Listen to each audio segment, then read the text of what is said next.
Gusto nyo bang malaman ang RA 8550 and RA 10654? Panoorin natin ang video ito. Ang isda hindi lamang source ng pagkain, kundi source din ito ng income dito sa Pilipinas. Proper management, protection, conservation. Number 1.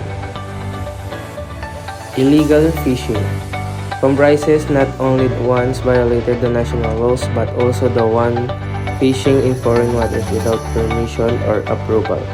Number 2. Unreported fishing includes the fishing activities that are unreported and misreported to the government. Number 3. Unregulated fishing are those activities fishing in the waters under regional fishery management organization by fishing vessel without nationality. But the Philippines has an act to prevent, deter, and eliminate illegal, unreported, unregulated, or IUU fishing. RA 10654 talks about the concerns, problems, and demands of municipal fisher folks, sustainable fishery communities, government, and non-government organizations to work to end overfishing or overexploitation. This fisheries law was amended to prevent trade sanctions from the European Union and to enable the Philippines to live up its commitments to the United Nations. The United Nations and European Union made efforts in combating illegal, unreported, and unregulated fishing that causes exploitation in the seas. This kind of fishing threatens food security and livelihood, most especially of the small-scale fisher folk. Therefore, the new law aims to impose higher penalties for people practicing IUU fishing that is very rampant in the country. Illegal activities. Commercial fishers operating in the municipal waters. Some commercial fishers misreporting or underreporting their fish catch, not following the designated quotas, and be able to sell more fish illegally. Lahat ng mangingisda ay kontrolado lahat dito sa Pilipinas. Minomonitor, control surveillance system. Once violates are caught, their operation might be suspended or temporarily stopped without any judicial proceeding. Ang batas na ito ay pinoprotektahan ang mga isda na endangered na dito sa ating bansa. RA 8550 has a wide scope. It covers all Philippine waters from the coastal shores to the exclusive economic zone or EEZ, which extend up to 200 nautical miles from our baseline shores. It also includes the continental shelf and adjacent high seas where the Philippines has fishing rights under international law. To ensure proper implementation, the law mandated the creation of Fisheries and Aquatic Resources Management Council or FARMCIS. These councils are formed. RA 8550 also lays down strict enforcement mechanism and penalties to discourage illegal activities and overexploitation. Here are some examples. Number 1.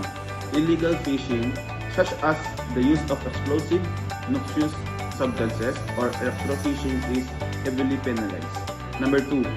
Commercial fishing vessels are prohibited from operating in municipal waters unless certain conditions are met, ensuring that small fisher folks are prioritized.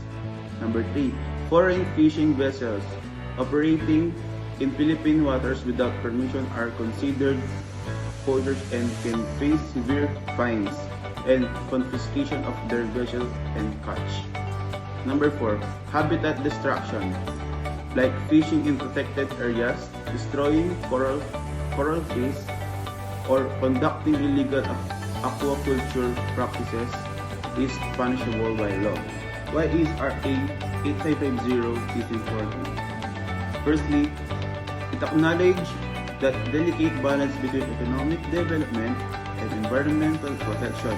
Without sustainable fishing practices, future generations of Filipinos will face severe food shortage and the collapse of coastal economies.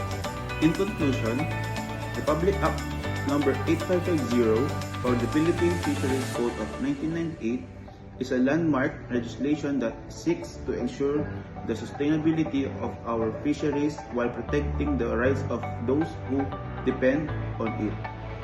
By combining regulation enforcement and community participation, it attempts to strike a balance between environmental conservation and socio-economic development.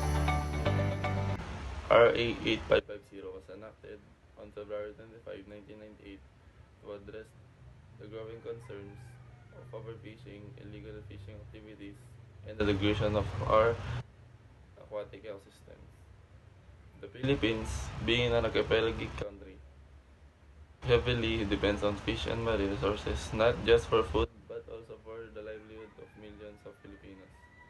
Recognizing this, the government saw the urgent need to create a comprehensive law that would regulate, conserve, and manage this precious resource for long-term sustainability. The law focuses on the protection of the rights of fisherfolk, especially those in municipal or coastal communities. They are given preferential access to municipal waters and are entitled to support programs like resistance, training, and equipment. Fourth, it promotes sustainable development and resources management. Instead of just focusing on catching as much fish as possible, the law encourages fishing practices that allow fish populations to replenish naturally. Lastly, it emphasizes community-based and participatory approaches. Local fisherfolk organizations, non-government organizations, and other stakeholders are empowered to be part of decision-making process in managing fisheries. It applies to all fishery and aquatic resources, whether they are in coastal areas, offshore water, inland rivers, lakes, and reservoirs. Not only natural bodies of water are covered, fish ponds, fish pens, fish cades, and even lands devoted to aquaculture activities are included under this law. Simply put, RA 8550 aims to manage and regulate everything connected to fishing, and aquatic resources throughout the country. The role is to formulate policies, recommend management strategies, and assist in the enforcement of fisheries law at the grassroots level. This framework ensures that decisions are not purely top-down. Local knowledge, indigenous practice, and real experiences of those who rely on fishing are integrated into the governance system. The penalties are not just limited to fines. They may also involve imprisonment, revocation of licenses, and confiscation of assets used in the commission of illegal acts.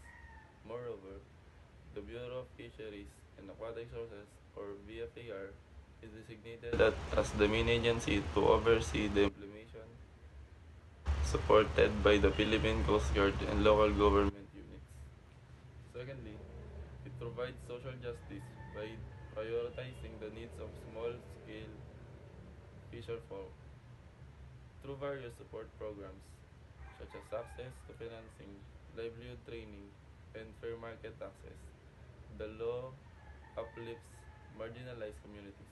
Third, it integrates scientific research, technological advancements, and traditional knowledge into fishery management, creating a more informed, inclusive approach to conservation. Lastly, it aligns the Philippines with international agreements on the protection of marine resources, strengthening our position in global environment stewardship. As stewards of our marine heritage, it is important that we all understand, support, and participate in the goals of this law so that the abundance of our seas can continue to nourish and sustain our nation for many generations to come. That ends our report.